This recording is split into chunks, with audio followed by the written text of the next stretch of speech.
Olá, eu sou o professor Ricardo e essa é mais uma aula de filosofia. Seja muito bem-vindo. Na aula de hoje nós começaremos a trabalhar com a filosofia medieval. Nós falaremos agora sobre um filósofo muito interessante que é o Agostinho de Hipona, dentro do cristianismo, dentro do catolicismo, chamado de Santo Agostinho.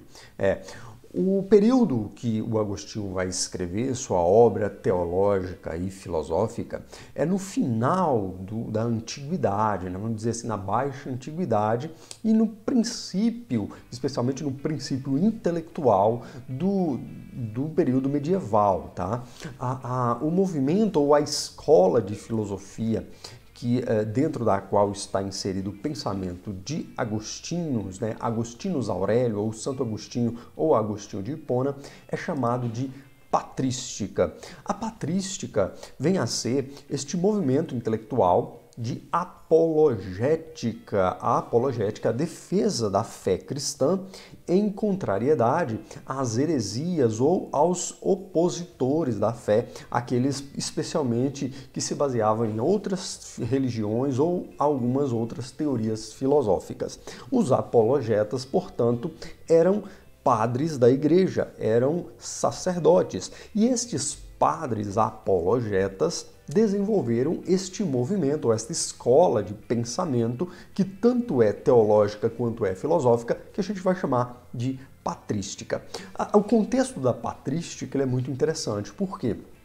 Ocorrem algumas revoluções, né? Especialmente do ponto de vista da sustentação dos valores, né? A revolução dos valores impetrada pelo cristianismo. Vocês sabem que durante os 3 ou 4 primeiros séculos depois da morte de Jesus que vai se constituir de verdade o dogma cristão e a igreja cristã. E é neste período que uma série de disputas, especialmente políticas, intelectuais, dentro da religião, vão estruturar, vão se tornar a fonte do dogma cristão que vigora, de certa maneira, até hoje. Tá? E a gente vai perceber que o Santo Agostinho, né, ou Agostinho Aurélio, ele é muito influente na estruturação do dogma cristão e tem muita importância até hoje. Bem, uma das marcas mais importantes que eu consigo observar com o cristianismo é uma mudança de perspectiva daquilo que se trata do modo de comportamento das pessoas, em função do que a ideia de amor que era presente nos gregos era uma ideia muito pragmática de amor. O amor enquanto eros, tá? O amor enquanto carne, o amor enquanto corpo, o amor enquanto utilitário, sabe? E este amor eros, amor erótico presente nos gregos, ele cai por terra numa concepção nova, inusitada, extremamente sedutora e extraordinária de amor. O amor do cristão é o amor ágape, um amor que não deriva do homem que ama, mas sim deriva de Deus que ama os homens. A fonte do amor é uma fonte agora sobrenatural. E todos os indivíduos são tanto passíveis de compartilhar do amor de Deus, portanto também amar, quanto já são amados. Todos já são amados, desde aqueles que são os mais miseráveis dentro da sociedade, até aqueles que vivem uma vida melhor, uma vida mais privilegiada. Então, o amor se torna profundamente democratizado. Veja como que a mensagem cristã, então, ela se torna sedutora. A mensagem de uma nova virtude, a virtude da misericórdia, a virtude do perdão, a virtude da saída das características vaidosas, que era muito comum no mundo grego, né? O cidadão era um cidadão da polis, que tinha como um valor muito grande as relações políticas para com as outras pessoas. E essas relações políticas, elas são relações tipicamente impessoalizadas, distanciadas, né? Você, em relação ao seu próximo, em relação às outras pessoas da sua cidade, você é apenas um sujeito do ponto de vista político, um cidadão. Agora não, todos somos irmãos A partir do cristianismo, todos se tornam frutos de uma mesma fonte, filhos de um mesmo pai, irmãos, e que já nascem do amor infinito do ser que produz todo o amor do mundo. Portanto, não existe um mal ontológico produzido fora dos seres humanos, né? Daqui a pouco a gente vai falar um pouquinho mais sobre a ideia de mal.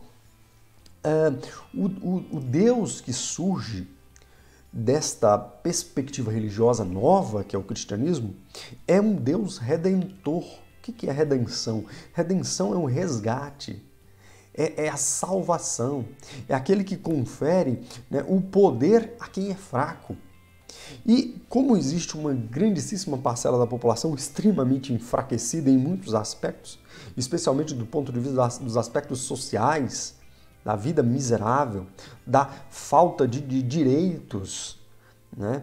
Este Deus que agora redime, este Deus que oferece uma vida eterna e uma vida eternamente boa, especialmente para aqueles que aqui se encontram sofrendo, é um Deus muito sedutor.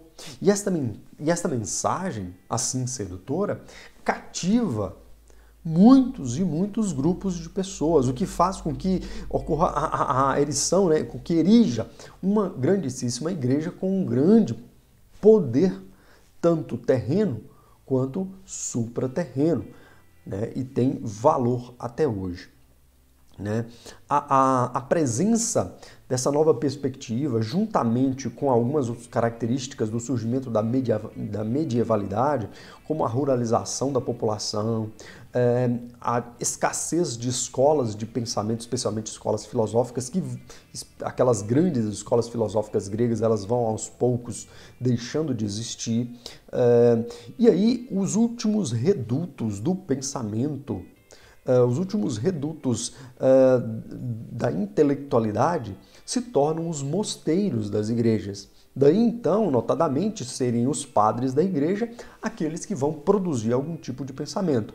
Que pensamento é esse? Uma filosofia reunida, ligada, interligada a uma teologia, produzindo o que nós chamamos de apologética, né? Uma afirmação da fé cristã. Durante o período da ascensão da filosofia dita filosofia cristã, filosofia medieval, ocorrem algumas cisões e algumas conexões muito profundas entre a filosofia grega, especialmente a filosofia grega clássica, e estes pensadores apologetas. Vamos conhecer um pouco sobre um deles, talvez o mais importante. Santo Agostinho, ou Agostinho de Hipona, nasceu na cidade de Tagasta, norte da África, província da Namíbia. Então é um filósofo africano. Tá? E depois, né, por volta dos seus 35 anos de idade, se não me engano, ele vai para a cidade de Hipona, também no norte da África, depois de ter estudado retórica em Milão, em Cartago, em Roma, ele retorna para a África, funda um mosteiro, depois se torna padre, depois se torna bispo. Se torna, então, o bispo da cidade de Hipona, de onde ele é conhecido e onde ele produz a maior parte das suas obras. Entre as obras mais conhecidas de Agostinho de Hipona estão do livre-arbítrio, Cidade de Deus, Confissões, dentre outras. Considerado como sendo o mais importante dos padres da Igreja do Ocidente, foi o bispo de Hipona, cidade norte da África, teólogo e filósofo dos primeiros séculos do cristianismo. Agostinho é muito importante porque, quando ele ainda não era cristão, mesmo tendo a sua mãe, a mãe do Agostinho, que se chamava Mônica, e que foi muito importante, uma grande influência na sua perspectiva religiosa e filosófica,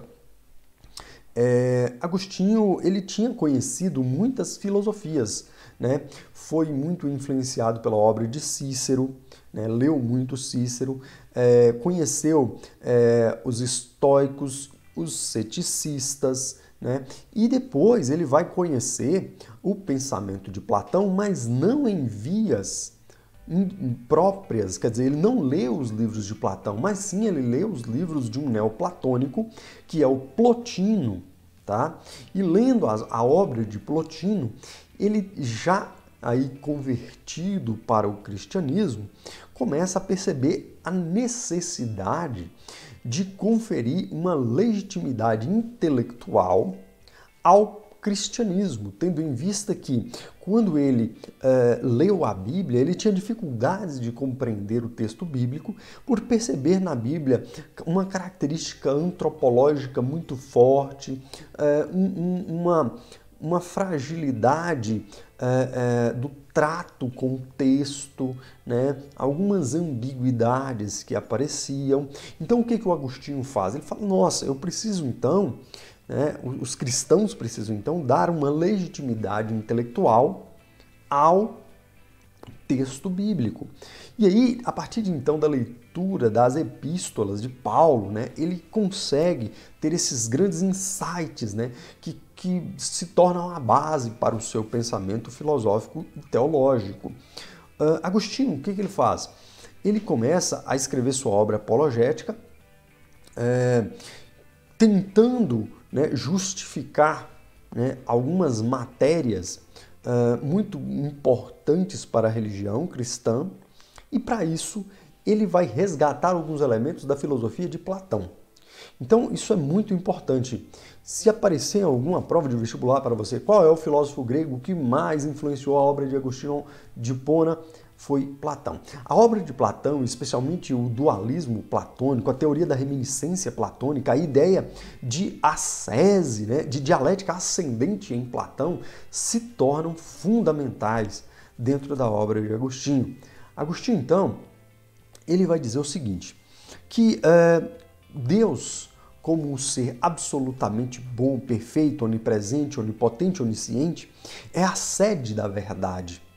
O ser humano, absurdamente limitado por ser simplesmente uma criatura de Deus, o ser humano ele dificilmente conseguirá, através de seus sentidos, através da sua percepção da realidade, encontrar as verdades. Mas o que o ser humano pode fazer é, fazendo uso da sua fé em Deus, ter de Deus o dom da iluminação divina. A teoria da iluminação divina caracteriza-se por uma luz que não é material e que se atinge quando do encontro do conhecimento da verdade para que o homem possa ter uma vida feliz e beata. O lembrar-se disso, isto é, o recordar-se de um conhecimento prévio, que o teólogo denomina de rememoração de Deus. Claramente uma herança da teoria da reminiscência de Platão, que dizia que, Platão dizia, o ser humano ele resgata as verdades que já estiveram ligadas à sua experiência de alma, porque a alma humana é um ser inteligível e que, portanto, pode resgatar aquele conhecimento que já obteve quando habitara o mundo inteligível. O que Agostinho faz? Ele inverte isso, ele vai dizer que não, que na verdade a verdade, as verdades só podem ser acessadas através da iluminação divina. Então sabe, a oração e a aproximação do homem para com Deus que pode garantir que o ser humano se aproxime das verdades. Então toda e qualquer verdade só pode ser conhecida se o ser humano se aproximar de Deus. A teoria da iluminação de Agostinho ela é importantíssima para a história do cristianismo. Tanto é que se você conhecer uma igreja, né, que tenha como modelo arquitetônico gótico, você observará que ocorre uma inovação medieval, né, que é a presença dos vitrais. Esses vitrais que estão presentes nas igrejas medievais têm como função, né, através do pensamento de Agostinho, né, pensar que a luz de Deus não é uma luz qualquer, é uma luz diferenciada. A iluminação divina é o que proporciona a salvação do homem. O que é isso, gente? É dizer que não é somente um tipo de ser humano que é salvo. Aquele que já cometera pecados, aquele que já cometera erros, ainda pode ser salvo pela iluminação divina. Como é o caso do próprio Agostinho, ele não foi cristão durante toda a sua vida, mas ele entendia que Deus, o Cristo, como aquele que redime, ele está aí para perdoar aqueles que o mal fizeram, aqueles que pecaram. O que esse ser humano precisa fazer é ir ao encontro de Deus e não se distanciar de Deus. O modelo arquitetônico gótico ele é muito exemplificativo dessa perspectiva agostiniana, porque quando você observa ali essas setas, que eu vejo como vetores, as torres e essas outras várias setas da igreja gótica, elas têm uma indicação de para onde é que o ser humano deve ir. Essa é a característica do ascetismo, da ascese, da elevação do ser humano. O ser humano que não vive mais em função de seu corpo e desta vida terrena, que é a cidade dos homens, mas sim vive em função da cidade de Deus, da elevação, de ir em busca desta realidade superior que se encontra ao lado de Deus. Então os vetores são as setas da igreja.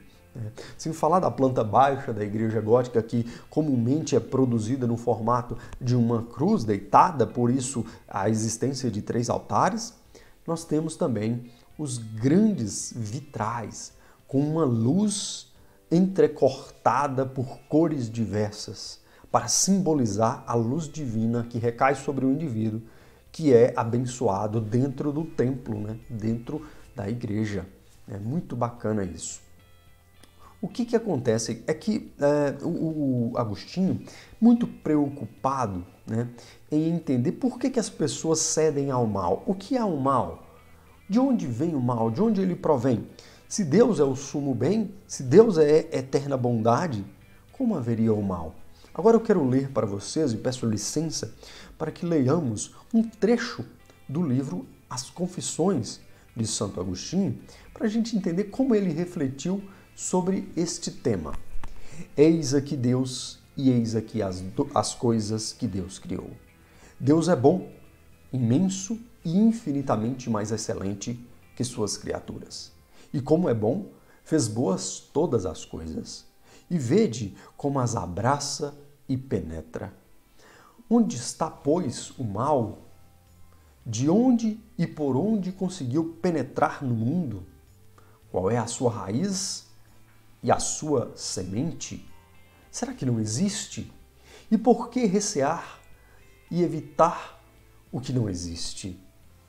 E se tememos em vão, o próprio temor já é certamente um mal que atormenta e espicaça sem motivo o nosso coração. E tanto mais grave quanto é certo que não há para temer, não há razão para temer. Portanto, o mal que tememos existe ou o próprio temor é o mal. De onde, pois, procede o mal se Deus, que é bom, fez boas todas as coisas?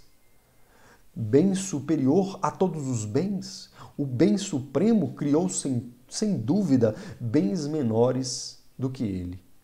De onde, pois, vem o mal? Acaso a matéria que se serviu para a criação era corrompida?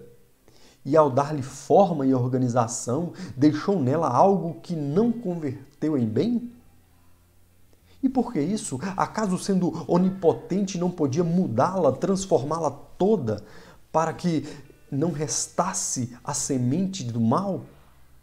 Enfim, por que se utilizou desta matéria para criar? Por que sua onipotência não a aniquilou totalmente? Poderia ela existir contra sua vontade?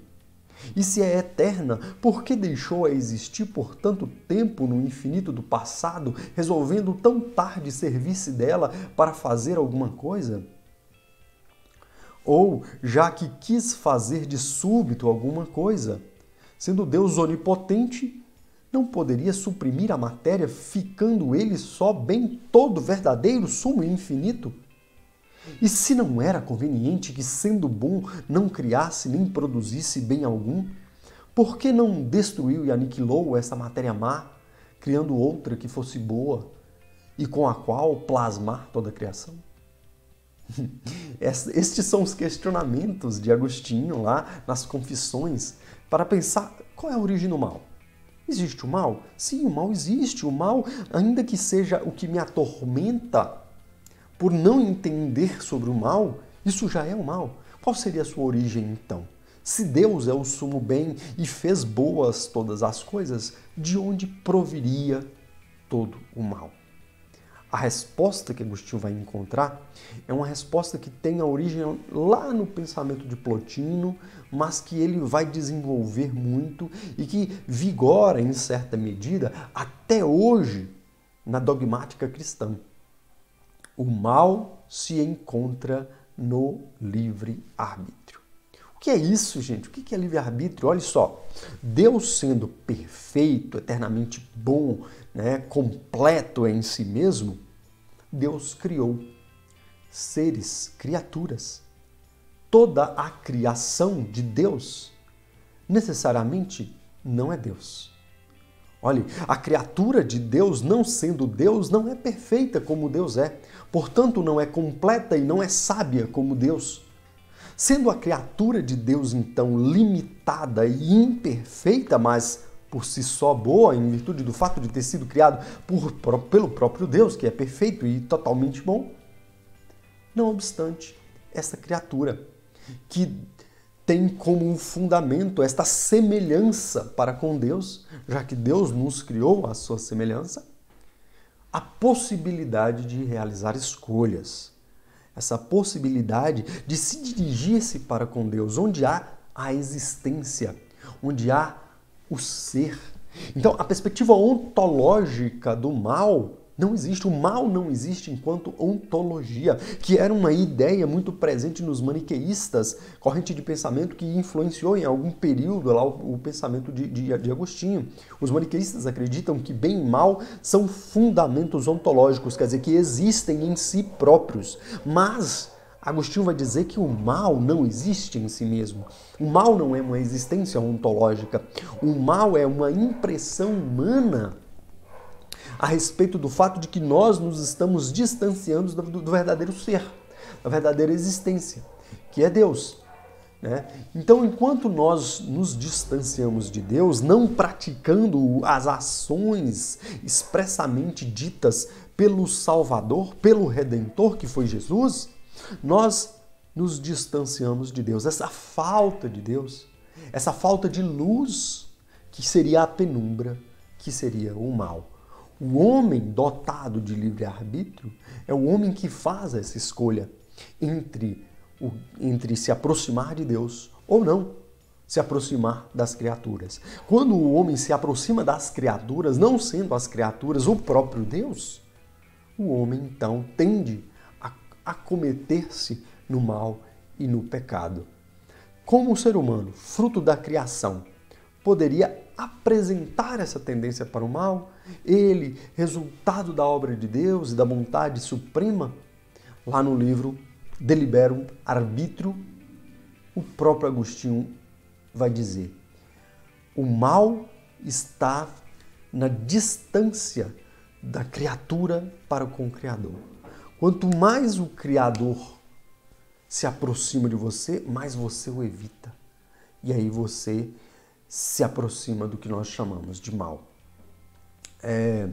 A ideia, a resposta agostiniana para o dilema do mal é algo que vigora até hoje, é algo que é muito presente até hoje, que foi muito forte durante toda a história do Ocidente, né, depois de Agostinho. Por isso ele é concebido como este grande teólogo, este grande apologeta, né, sustentando que é o amor eterno, divino e absoluto de Deus que nos abraça a todos nós e que nos ama mesmo quando nós não o amamos. Mesmo quando nós amamos as criaturas de Deus, Deus ainda nos ama. Sendo assim, mesmo aquele, o mais hediondo dos seres humanos, passível de ser salvo pela absoluta misericórdia de Deus. Basta que, através do uso do livre-arbítrio humano, da decisão humana, do desejo humano de se aproximar das verdades, Deus nos iluminará. Deus nos aproximará dele. Olha só, o que você acha aí do pensamento de Agostinho? né? É interessante, você concorda, você discorda? Deixa aí o seu comentário, né? Este foi o nosso vídeo de hoje, agradeço muito por você ter assistido até aqui, um abraço, valeu, até mais, tchau, tchau.